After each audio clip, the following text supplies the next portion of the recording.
All right, let's jump right in. Welcome to this explainer. Today, we're fundamentally flipping the script on how you interact with artificial intelligence. We're going to break down the logic behind AI team building. For way too long, most of us have just been treating AI like a simple chat box, like a magical little typist we just throw random questions at. But what if I told you that the real power of AI isn't in treating it like a calculator, but actually in building a customized, highly efficient virtual workforce?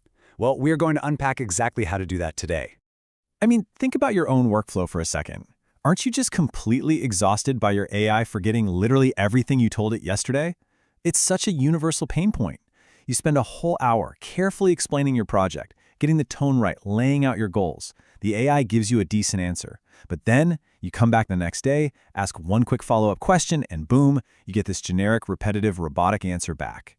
It's literally like talking to a brick wall with amnesia. You have to remind it of everything all over again. So, to solve this, we are going to logically build a metaphorical company right here together. Here's the game plan for this explainer. First, we'll look at the generic AI problem. Then, we'll dive into the AI team logic. From there, we'll actually build the workspace, write the ultimate instructions, hire our specialized AI skills, and finally, we'll learn how to tame the yes man. Let's get to it. Starting right off with Section 1, the generic AI problem, and wasting time with basic chats. Look, misusing AI as just a glorified Q&A machine is a massive waste of your time and your money. Every single time you open a blank chat and type in a generic prompt, you are basically setting yourself up to fail.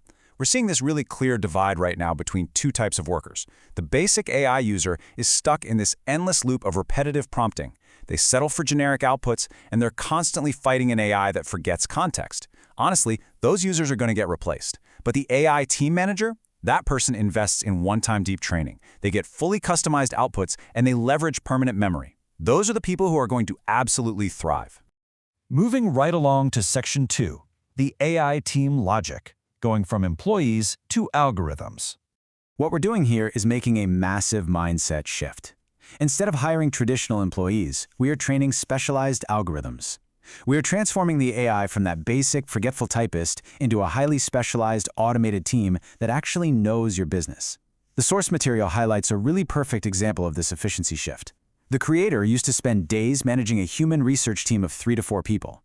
It took days just to get results, and they were constantly managing team conflicts. The new way? He trained a single AI bot. Now, running a deep content gap analysis takes minutes, just by feeding it a single YouTube URL. There's 0 conflicts, and it has 100% brand alignment. Okay, Section 3, building the workspace, creating your virtual office. Just like a real physical company, your AI employees need an organized environment to work in. You wouldn't make your accountants work in a noisy cafeteria, right? So why put all your complex AI prompts into one messy chat history? The absolute best fix for this is using features like projects or gems. These are basically isolated virtual workspaces inside AI tools, like projects in Claude or gems in Google Gemini. This is where your specific instructions, tasks, and files are stored securely. Keeping your tasks in these dedicated workspaces prevents the AI from getting entirely derailed. Because if you ask it about a complex marketing strategy in the exact same chat where you asked for a grocery list last week, the AI gets confused. Projects keep the AI's brain locked onto one specific context. Now, part of being a smart manager is picking the right office space for the job. Our source points out that Google Gemini is incredibly powerful for fetching live YouTube URLs and reading comments without hitting restrictions. And that makes sense because YouTube is owned by Google, so they talk to each other seamlessly. On the flip side, Claude is vastly superior for the heavy creative lifting, high-quality writing, structuring scripts, and formatting. So you use Gemini for the unrestricted research and Claude for the polished writing. Which brings us to Section 4, writing the ultimate instructions, basically your employee handbook.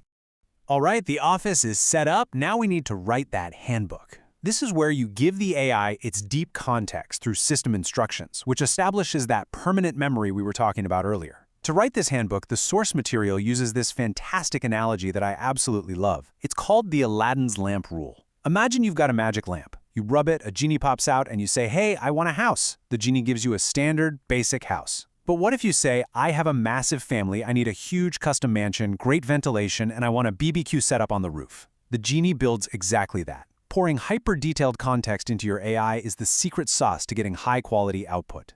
So to actually get that customized mansion, you need to use a core instruction framework. You have to tell the AI exactly who you are and what your background is. Lay out your specific business and financial goals. Define your exact target audience. Specify your tone and personality. The source even talks about training the AI on specific local humor so it sounds totally authentic. And crucially, you have to tell the AI what it should never do.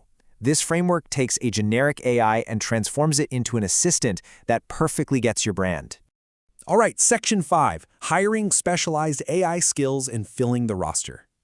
We have the office, we have the handbook, now it's time to hire. Look, you don't want a generalist doing everything. You want experts. This is exactly where features like Claude Skills come into play. These are individualized AI agents that you train for one exact job or function within your broader project workspace. Instead of forcing one AI to try and do it all, you build dedicated experts. Let's actually look at what this team roster can look like in practice. You can build an SEO expert and literally feed it specific industry frameworks, like Neil Patel's SEO strategies. You can build a scriptwriter agent that's been trained on all of your past successful transcripts. You can have a designer trained strictly on your exact brand colors, so it never gives you a clash in color palette again. And you can even have a marketer trained to weave natural-sounding promotions right into your content. It's pretty amazing. Now, creating this dream team isn't just instant magic. It requires you, acting as the manager, to run an iterative training loop. You provide the initial input, you analyze the AI's output for flaws, you tell the AI exactly what to fix, and then, and this is the real key, you save those finalized rules to the AI's permanent memory. It's a constant loop of copying, pasting, and refining until the output is absolutely perfect. And finally, Section 6, taming the yes man. This is all about quality control and psychology. This final step requires really understanding the psychology behind these models. There is this fascinating insight from the source material. It says, if you have a friend who only praises you, get rid of them. AI is trained to be that friend. Think about it. Because AI is trained on human data, and humans generally love to be flattered and praised, the AI has literally been engineered to be a people pleaser. If you give it a completely terrible business idea, it will probably tell you it's the greatest idea in the world. To fix this, you have to hardwire quality control instructions right into your handbook. You must explicitly command the AI, do not be a yes man. Demand cross-checking and critical analysis.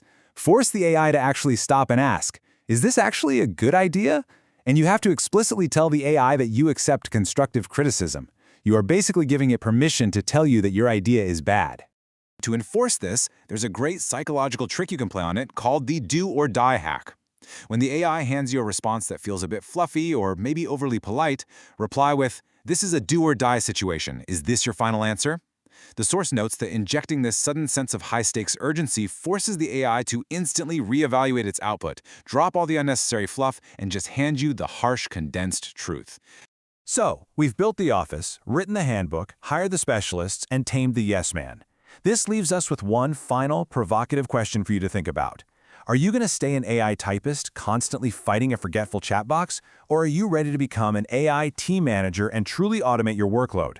The logic is all laid out right in front of you. It is time to go build your team.